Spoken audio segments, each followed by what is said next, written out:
Welcome to Teaching Truth. In our reflections this week, we are taking time to listen with our ears to those 7 apocalyptic trumpet blasts. Those 7 apocalyptic trumpet blasts that we read of in Revelation. Those 7 apocalyptic trumpet blasts which one day will happen. And today in our reflections, we're going to focus on the 3rd and the 4th of these apocalyptic trumpet blasts. Again, if you have your Bible, I invite you to turn, if you will, to Revelation chapter 8. And we're going to read today from verse 10. The 3rd angel sounded his trumpet, and a great star, blazing like a torch, fell from the sky on 1/3 of the rivers and on the springs of water. The name of the star is Wormwood. 1/3 of the waters turned bitter, and many people died from the waters that had become bitter. The 4th angel sounded his trumpet, and 1/3 of the sun was struck, 1/3 of the moon, and 1/3 of the stars, so that 1/3 of them turned dark. 1/3 of the day was without light, and also 1/3 of the night. Now again, just to highlight that what we're reading here is not some kind of fantasy, not some kind of dream. What we're reading here will actually one day happen. These spectacular events will take place. The theatre curtain, as it were, will be drawn back as human history as we know it comes to an end. These events, these trumpet blasts will be heard. Well, if yesterday we were thinking about the 1st and the 2nd trumpet, they were speaking of judgment on the land and judgment on the sea. Today, as we come to think about the 3rd trumpet and the 4th trumpet, we want to think about judgment on the rivers and judgment in space. The 3rd trumpet, judgment on rivers. This passage raises very clearly the problem of pollution. Well, pollution certainly is a problem these days in many, many ways, particularly in our rivers.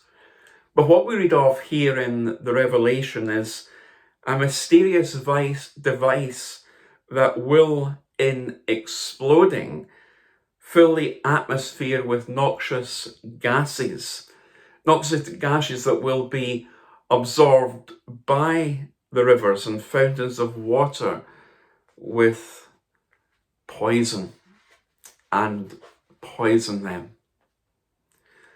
So what is this great star? Is it a thermonuclear weapon, as perhaps some interpreters of Revelation would lead us to believe, a powerful political ruler or a religious dignitary who's been disposed? Or is it a heavenly mass from outer space burning as it enters the Earth's atmosphere?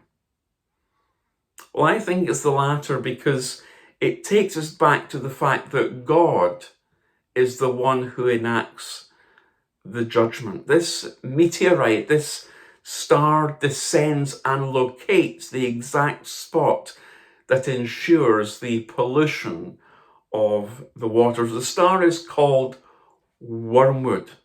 In Greek, absinthos in the Greek, from which derives the English word absinthe. And that indicates a deadly, poisonous plant, which when placed in water has a toxicity, making it lethal. Judgment in the rivers, the third trumpet. The fourth trumpet talks about judgment in space. Here is a suggestion, an indication of cataclysmic happenings happening in the heavens, in space. Now, when you pause and think about it, and you don't need to be a scientist to understand this, but our planet, great planet Earth, is influenced to a degree by conditions on other planets, none more so than the sun, from which we get our heat and our light. Jesus himself spoke about the sun and the moon, and in Luke chapter 21, verses 25 to 26, Jesus makes a prophetic statement. He says that there will be signs in the sun and moon and stars. What we're reading here in Revelation, folks, is really only what Jesus said some 60, 70 years previously. There will be signs in the sun and the moon and the stars, and upon the earth distress of nations in perplexity at the roaring of the sea and the waves, men fainting with fear and with foreboding of what is to come on the world. Why? For the powers, listen to this, for the powers of the heavens will be shaken. That's what Jesus said.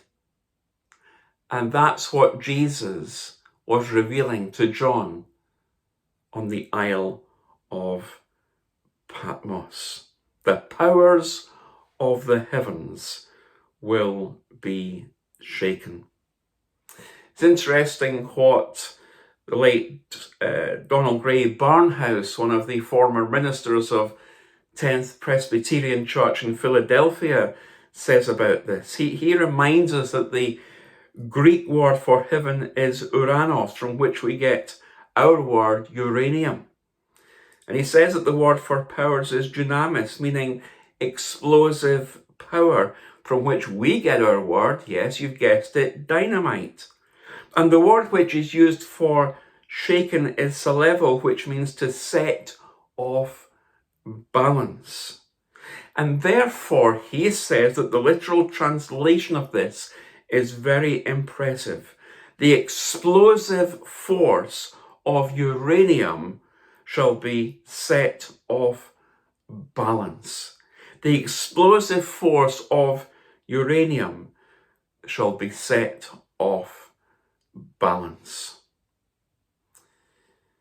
When we gaze up at the stars and up at the moon and up at the sun, when we look out on a dark night at all that is above, we cannot comprehend what is in the heavens, that there are galaxies beyond galaxies. And yet, when that fourth trumpet is sounded, there will be judgment in space. A third of the sun will be hidden, a third of the moon, and a third of the stars. It will be unnatural, such as this world has never seen before. Let's take seriously what we're hearing as these trumpet blasts are sounded.